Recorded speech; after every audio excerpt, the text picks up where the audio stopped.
Everyone, let's start with today's topic, microeconomics. The contents we're going to cover today are meaning, definition, scope, and limitations. What is microeconomics? Microeconomics studies the decisions of individuals and firms to allocate resources of production, exchange, and consumptions.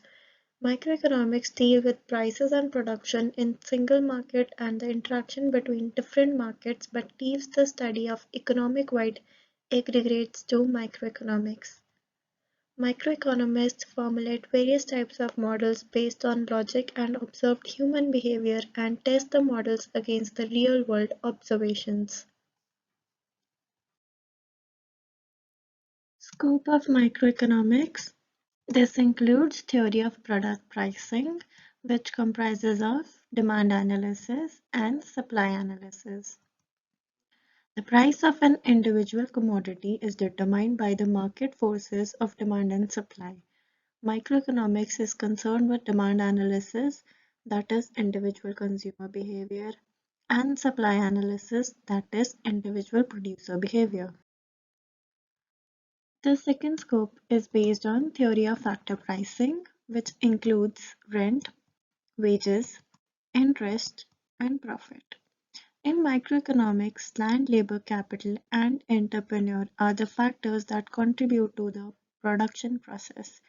Microeconomics helps in determining the factor rewards for land, labor, capital, and entrepreneur in the form of rent, wages, interest, and profit, respectively. The next scope is based upon theory of economic welfare. This comprises of efficiency in production and efficiency in consumption. Theory of economic welfare basically deals with efficiency in the allocation of resources. Efficiency in the allocation of resources is attained when it results in the maximization of satisfaction of the people. Economic efficiency involves two efficiencies, which are efficiency in production. Efficiency in production means producing a maximum possible amount of goods and services from the given number of resources. And the second one is efficiency in consumption.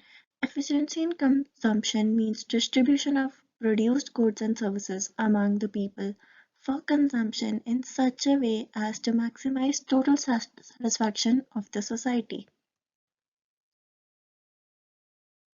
Now we'll talk about limitations. The first limitation is excessive generalization. Despite the immense importance of microeconomics, there is the danger of excessive generalization from individual experience to the system as a whole. If an individual withdraws his deposits from the bank, there is no harm in it. But if all the persons rush to withdraw deposits, the bank would perhaps collapse. The next limitation we'll talk about is excessive thinking in terms of aggregators. Again, microeconomics suffers from excessive thinking in terms of aggregates, as it may not be always possible to have the homogeneous constituents. It has been pointed out that 2 apples plus 3 apples is equal to 5 apples is a meaningful aggregate, but 2 apples plus 3 oranges is 5 fruits, which may also be described as a fairly meaningful aggregate. But 2 apples and 3 skyscrapers constitute a meaningless aggregate. It is the last aggregate which brings forth the fallacy of excessive aggregative thinking.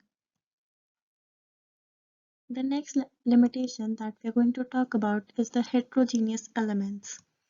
It may, however, be remembered that microeconomics deals with such aggregates as aggregate consumption, saving, investment, and income, all composed of heterogeneous quantities.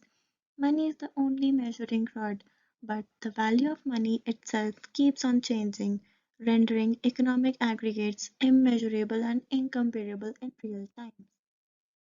As such, the sum or average of heterogeneous individual quantities loses their significance for accurate economic analysis and economic policy.